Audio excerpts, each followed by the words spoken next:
ఈ రోజు నేను మీకు చదివి వినిపిస్తున్న కథ వ్యత్యాసం. ఈ కథ చందమామ కథలలో ఒకటి. ఇక కథలోకి వెళ్ళిపోదాం. ఒకప్పుడు ఒక రాజు తన రాజ్యాన్ని ధర్మం తప్పకుండా పాలించేవాడు.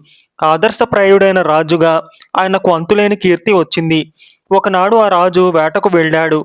వేట తమకంలో ఆయన తన పరివారానికి దూరమై కీకారణ్యంలో చిక్కుకుని దారి తప్పి చాలాసేపు తిరిగి ఆకలి దప్పులతో ఒక ముని ఆశ్రమాన్ని ఎలాగో చేరుకున్నాడు. ముని కళ్ళు మూసుకుని ధ్యానంలో ఉన్నాడు.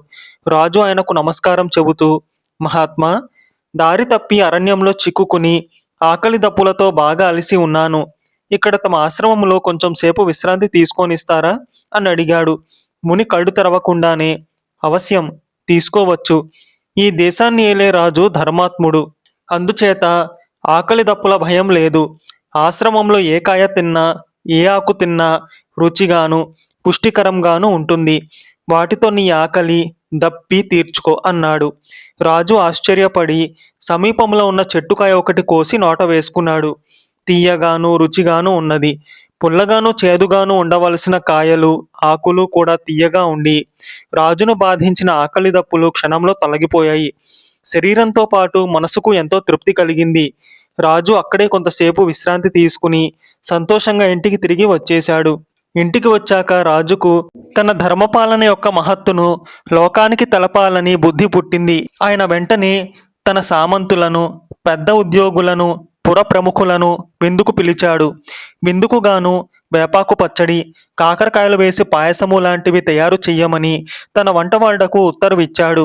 రాజుగారి ఉద్దేశం ఏదో ఉంటుందనుకుని వంటవాళ్లు ఆయన ఆజ్ఞాపించిన ప్రకారమే చేదుకాయలతో వంటకాలు తయారు చేశారు.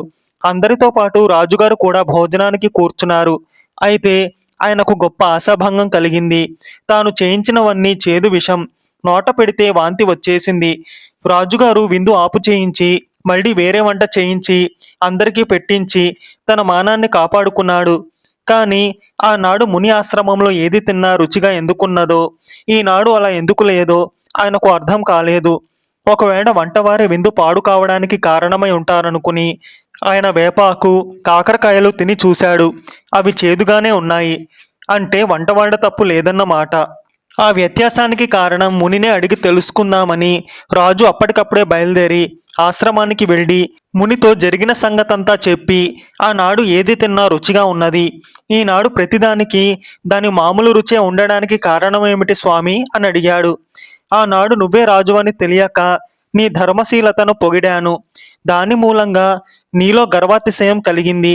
నీ మహిమను నువ్వే పరీక్షకు పెట్టావు. మహిమలు ఆపద్ధర్మంగా కనబడతాయే గాని పరీక్షకు నిలవవు అని ముని చెప్పాడు. రాజు మునికి క్షమాపణలు చెప్పుకుని రాజధానికి తిరిగి వచ్చాడు. అటు తర్వాత రాజు అణకువ తెచ్చుకున్నాడు. మీకు కనుక ఈ కథ నచ్చితే లైక్ చేయండి. మీకు తెలిసిన వారికి షేర్ చేయండి. మీ విలువైన అభిప్రాయాన్ని తప్పకుండా కామెంట్ చేయండి. నా ఛానల్ని సబ్స్క్రైబ్ చేసుకోండి. పక్కనున్న బెల్ బటన్ని యాక్టివేట్ చేసుకోండి.